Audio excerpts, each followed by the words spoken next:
Project Smart. Project Smart. Project Smart. Project Smart. Project Smart.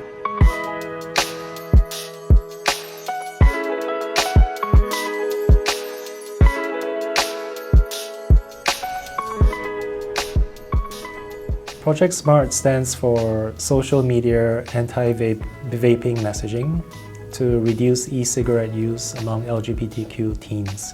What Project Smart is doing is we are seeing if tailoring anti-vaping messages that would be distributed on a social media account or through a digital space, if tailoring those anti-vaping messages specifically to LGBTQ plus individuals or LGBTQ plus youth ages 13 to 18, is that more impactful than just say a general broad anti-vaping message? We are in our middle of our second year right now, and it started because there was a great need to address disparities in vaping use among LGBTQ teens compared to their cis heterosexual counterparts. So I'm the research coordinator on Project Smart. So that means I work directly with the principal investigator, who's Andy Tan. So that's a lot of troubleshooting with recruitment. That's also creating survey materials and distributing survey materials, making sure all of the data that's collected is good and clean, and then I organize it, and a lot of the back end is just like organizing all of this huge data set, making sure that we have quality research and that we're respecting the individuals that are participating. My role is to help out when I can. I'll occasionally help out with interviews or give feedback on design, advice based on how we've done things on the project. My role on Project Smart is the principal investigator. I lead the Health Communication Equity Lab, and our lab comprises of students, staff, research staff, as well as postdoctoral fellows and myself. And we run a series of projects that relate to communication and how it impacts health equity. We do see a disparity between tobacco use in LGBTQ plus individuals. So rates of smoking and tobacco use are higher in those individuals, and vaping is just more popular within the youth. So it's taking two things that are impacting that population and addressing them and hoping to deter youth from starting to vape. And we hope that this exchange of information from our research team and also learning from youth as they are experts in their lived experiences will make sure that the creation of our anti-vaping messaging will be effective, respectful, as well as culturally appropriate and sensitive to the youth.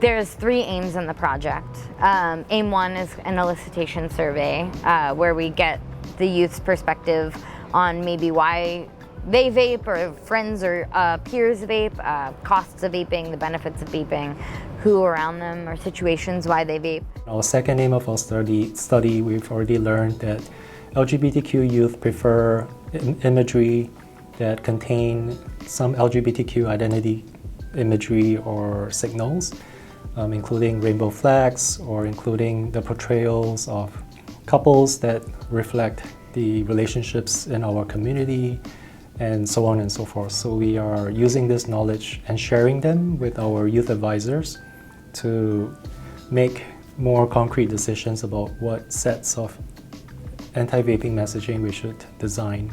The third aim would be a longitudinal study where we show the messages over time and then we measure the impact of that has on their vaping initiation. So this project has really evolved a fair bit from the beginning, and since then there have been new vaping products, disposable products, new flavors, new brands that are introduced into the market. So the changing tobacco industry, marketplace and landscape, and the patterns of use among young people, among LGBTQ youth, has also evolved accordingly. I've also seen it change with how we integrate the youth, and I've been lucky enough to kind of leading that. So I started with a youth advisory committee of 5 individuals from around the nation. From there, I was able to shift to reaching out to organizations from all over the country and then working with groups of youth on a monthly basis as opposed to individuals. So that's been really cool. So it's been nice to see that change. One thing to keep in mind with teenagers is that you have to explain why you're reaching them, and because you're under the age of 18, it's a different process. So it just gets more difficult seeking consent forms with parents, depending on whether or not the child is out and their comfort level. Also, logistics with anybody asking someone else to agree for you to participate in a study is hard.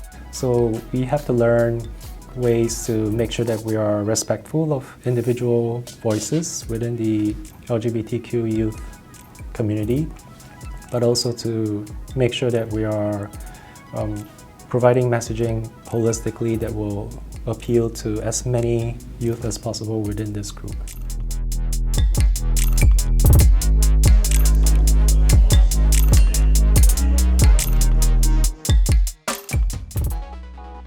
It's been such an incredible journey for me, my team, and my colleagues who are in this space.